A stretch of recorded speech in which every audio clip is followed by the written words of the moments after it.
چاہے کسی کا بھی ہو. تو اس میں تو کوئی مطلب یہ نہیں ہے کہ یہ عمران خان ہے تو اس لیے ہے.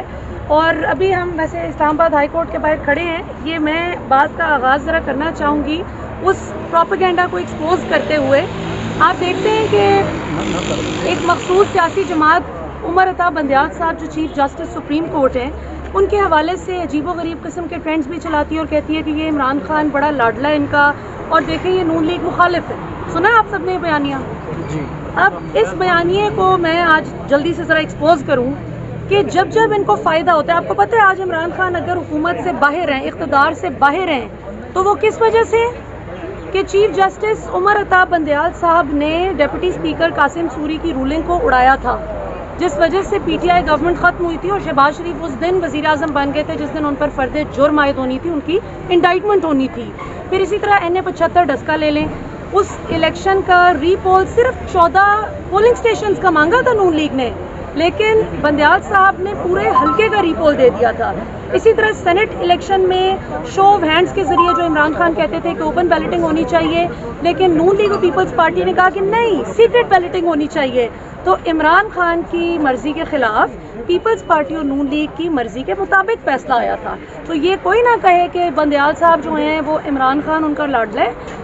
جس کو جو فیصلہ سوٹ کرتا ہے وہ تب بلے بلے کرتا ہے اور جب نہیں پسند آتا تو تنقید ہوتی ہے. ابھی آج کے فیصلے کے حوالے سے آپ نے پوچھا کہ کیا امید ہے. اب سے تھوڑی دیر قبل جب چیف جسٹس اسلام آباد ہائی کورٹ عامر فاروق صاحب نے مکالمہ کرتے ہوئے جب P T I Imran Khan صاحب کے وکلاء نے اجازت چاہی کہ خان صاحب سے آج ملنے کی اجازت دی جائے, تو انہوں نے کہا کہ آپ ذرا امید رکھیں آج فیصلہ آ جائے گا. سو لیٹس سی کیا ہوتا ہے. آج اللہ کا شکر ہے بدہضمی بھی ٹھیک ہو گئی ہے, سب کے پیٹ ٹھیک ہیں, اندر جتنے بھی لوگ موجود ہیں ماشاءاللہ. مجھے تو یہ بڑی خوشی ہے کہ الحمدللہ سب کے پیٹ بھی ٹھیک, بدہضمی بھی ٹھیک, بخار بھی ٹھیک, ہر طرح کی بیماریاں شکر اللہ کا ان سے دور ہے. نیت بھی ٹھیک ہے کہ نیت خراب ہے؟ نیت بھی ٹھیک ہے. اس کے لیے اگر کوئی دوائی اینٹی بایوٹک ملتی ہو تو پتہ نہیں کتنے لوگوں کا اب تک علاج ہو چکا ہوتا, تو اس کا میں کچھ کہہ نہیں سکتی.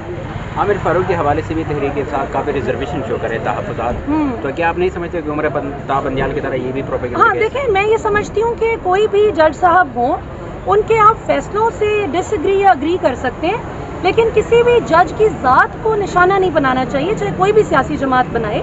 اور اس پہ یہاں پر ایک تھوڑا سا فرق بھی ہے. عام پاکستانی یوزرز یا آپ کہہ لیں پی ٹی آئی کے سوشل میڈیا ٹیم کے کچھ لوگ ہوں گے یا پی ٹی آئی سے ہمدردی رکھنے والے لوگ ہوں گے جو عامر فاروق صاحب پہ تنقید کر رہے ہیں, لیکن آن دا کنٹریری مریم نواز صاحبہ پارٹی کی لیڈر ہے, وہ وائس چیئرمین ہے, اور وہ اس طرح کی بات جب کریں سیدھے سیدھے عمر عطا بندیال صاحب کو, جب کہ فائدے میں نے گنوا دیے آپ کو ان کے کتنے ہوئے نون لیگ کو ان کے فیصلوں سے, تو یہ رویہ نامناسب ہے چاہے کوئی بھی کرے. ہاں البتہ عامر فاروق صاحب نے جس طرح سے اس معاملے کو ڈیلے کیا ہے, اس پہ ظاہر ہے کہ بہت سے ماہرین قانون کی ریزرویشن ہے, رائٹلی سو, کہ معاملہ اتنا نہیں لٹکنا چاہیے تھا. کیونکہ جو میں کل پرسوں میرے شو میں احمد پنسوٹا موجود تھے تو میں ان سے بات کر رہی تھی, لیگل ایکسپرٹ ہیں, تو وہ بھی یہ کہہ رہے تھے کہ جب آپ کی سزا کسی اوفینس میں 5 سال سے کم ہوتی ہے, جو کہ خان صاحب کو 3 سال کی دی گئی, اور ابھی 14 اگست کو جب صدر صاحب نے تمام قیدیوں کی سزا میں 6 ماہ کی کمی کی ہے, تو خان صاحب کی بھی سزا جو ہے وہ 2.5 سال تک آ گئی ہے. تو ایسی سزا جو ہے یہ جلدی اس کے وائپ آؤٹ ہونے کا چانس ہوتا ہے. اور سب سے امپورٹنٹ بات دیکھیں, یہ نہیں ہو سکتا کہ عمران خان, نواز شریف, زرداری یا میں, آپ, ہم میں سے کوئی ایک شخص ایک غلط کام کرے تو اس کو پکڑا جائے اور دوسرے کو نہ پکڑا جائے. اصول سب کے لیے ایک سا ہونا چاہیے. ابھی ٹائم بارڈ کیس ہے یہ, جس پہ سزا بھی ہوئی ہے نا خان صاحب کو, it's a time barred case. Time barred کیا ہوتا ہے؟ زائد المیعاد. 120 دن کے اندر اندر یہ کیس رجسٹر ہونا تھا, اور یہ میاں والی سے چونکہ عمران خان MNA منتخب ہوئے تو وہاں کے ڈسٹرکٹ الیکشن کمیشن کے عملے کو کرنا تھا, ڈسٹرکٹ الیکشن کمشنر کو.